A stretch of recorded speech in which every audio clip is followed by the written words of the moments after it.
నాకు ఈ మాట చాలా ఇష్టం అండి. ఏముంటదంటే ఈ పాటలో, నే వెదకి రాలేనని నా కోసం వచ్చావయ్యా, నే వెదకి రాలేనని నా కోసం వచ్చావయ్యా.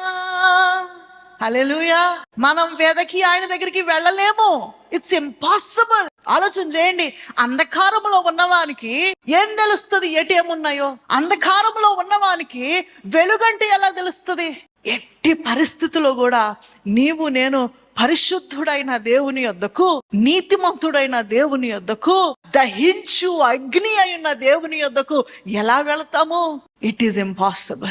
అసలు దేవుడన్న సత్యమును గురించి కూడా తెలియని అంధకారంలో ఉన్న మనలను ఆయన చేతితో నీరు లేని గోతులో నుండి మనల్ని లేవనెత్తాడు. దేవునికి స్తోత్రం. హల్లెలూయా.